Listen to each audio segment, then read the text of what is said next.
শেখ হাসিনা ও তার পরিবারে ৩১টি ব্যাংক অ্যাকাউন্টে রাখা ৩৯৪ কোটি টাকা জব্দের নির্দেশ দিয়েছে আদালত।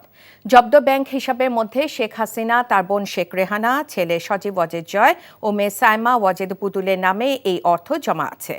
দুদকের আবেদনের প্রেক্ষিতে আজ এই আদেশ দেয় আদালত। এদিকে ক্রিকেট বোর্ডের অর্থ আত্মসাতের অভিযোগে নাজমুল হাসান পাপনের বিরুদ্ধে অনুসন্ধান শুরু করেছে দুদক। শফি মাহমুদ সাগরের রিপোর্ট।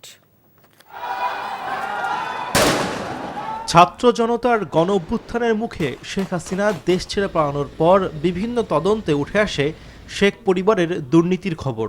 রূপপুর পারমাণবিক বিদ্যুৎ কেন্দ্র সহ 9টি প্রকল্পে দুর্নীতির তদন্তকালে দুদক জানতে পারে শেখ হাসিনা, শেখ রেহানা, সজীব ওয়াজেদ জয়, সাইমা ওয়াজেদ পুতুল সহ অভিযুক্তরা অস্থাবর সম্পত্তি হস্তান্তর বা স্থানান্তরের চেষ্টা করছে।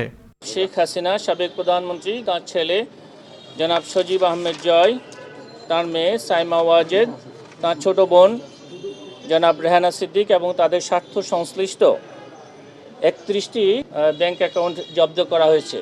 অভিযুক্তদের বিরুদ্ধে দুদকের আবেদনের প্রেক্ষিতে ঢাকা জেলা দায়রা জজ আদালত শেখ হাসিনা ও তার পরিবারের সদস্যদের 31টি ব্যাংক অ্যাকাউন্টে থাকা ৩৯৪ কোটি ৬০,৭২,০০০ টাকা অবরুদ্ধের আদেশ দেয়। এটা অবরুদ্ধ অবস্থায় থাকবে। অনুসন্ধান এবং তদন্ত শেষে বিজ্ঞ আদালত থেকে পরবর্তীতে এই বিষয়ে সিদ্ধান্ত প্রদান করা হবে। এর আগে গত ১১ মার্চ দুদকের আবেদনের প্রেক্ষিতে একই আদালত শেখ হাসিনা, শেখ রেহানা এবং তাদের পরিবারের ৫ সদস্য ও তাদের প্রতিষ্ঠানের ১২৪টি ব্যাংক হিসাবের প্রায় ৬৩৫ কোটি টাকা এবং দেশের বিভিন্ন স্থানে থাকা জমি জব্দের আদেশ দেয়।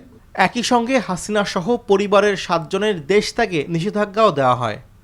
শফি মাহমুদ সাগর, এনটিভি নিউজ, ঢাকা। এই ঈদে জামা জুতো অ্যাক্সেসরিজের ডিসকাউন্ট।